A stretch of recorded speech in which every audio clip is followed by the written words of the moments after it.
Continuamos con operaciones de vectores. Vamos a ver la multiplicación de un vector por un escalar. Cuando me hablan de escalar, me están hablando de un número entero, un número real. Entonces, si yo tengo el vector AB, entonces el escalar por el vector va a ser el escalar por A y el escalar por B. Ahora, si yo lo que estoy hablando es de magnitud, entonces si yo multiplico alfa por la magnitud de B, esto va a ser igual a la magnitud de alfa por B. ¿Cómo lo vamos a comprobar? Tenemos el vector AB, entonces hagamos primero este lado de la igualdad. Entonces supongamos el vector B, entonces vamos a colocar la raíz de alfa al cuadrado por A al cuadrado más alfa al cuadrado por B al cuadrado. Esta va a ser la magnitud de alfa por el vector B. Si factorizamos acá, entonces alfa por el vector B nos va a dar alfa al cuadrado por A cuadrado más B cuadrado. Pero este alfa al cuadrado con la raíz cuadrada sale y entonces tenemos que alfa se multiplica por esta raíz cuadrada. De aquí tenemos que esto es alfa por la magnitud del vector B. Esta era simplemente una demostración para que miremos que el vector, el escalar por la magnitud del vector es igual al escalar por la magnitud del escalar por el vector. Ahora bien, si vamos a hablar de la dirección, vamos a borrar acá, vamos a hablar de la dirección. Entonces, cuando hablamos de la dirección, vamos a tener que alfa, el escalar por el vector, esa dirección va a ser la dirección de B siempre y cuando alfa sea mayor que 0. Siempre y cuando ese escalar sea mayor que 0.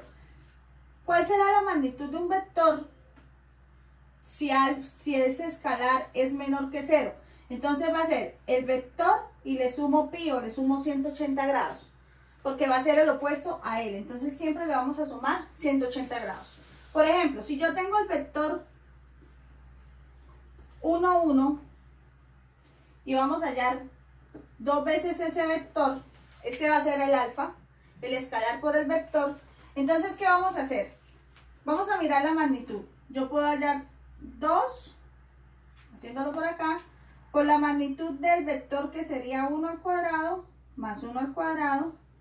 Y entonces esto me da 2. 1 al cuadrado más 1 al cuadrado me da raíz de 2. Esa será la magnitud de ese vector. 2 veces la magnitud del vector. Ahora, ¿cuál será la dirección? Entonces la dirección, nosotros vamos a mirar, cogemos en la fórmula, les decimos tangente a la menos 1 de 1 sobre 1. Pero como es, vamos a mirar es esta dirección, entonces recuerden que este 2 lo multiplicamos 2 por 1 y 2 por 1. Entonces nos queda al cuadrado de 2 sobre 2. Entonces esta tangente de la menos 1, ese ángulo nos da 45 grados, que es lo mismo que tener pi cuartos. Si ese escalar fuera negativo, fuera menos 2, a esta magnitud le debo sumar pi. Entonces, si el escalar es negativo, si es positivo, nos da pi cuartos. O sea, hacemos normal el proceso normal. Pero si es negativo, entonces hacemos el proceso normal y le sumamos pi. Pi cuartos más pi me da 5 pi cuartos. Sí, porque eso es como si fuera 4 sobre 4. Si fuera negativo. Entonces hasta aquí lo que es la multiplicación de un vector por un escalar. Esto es simplemente como un repaso de multiplicar un número por un vector.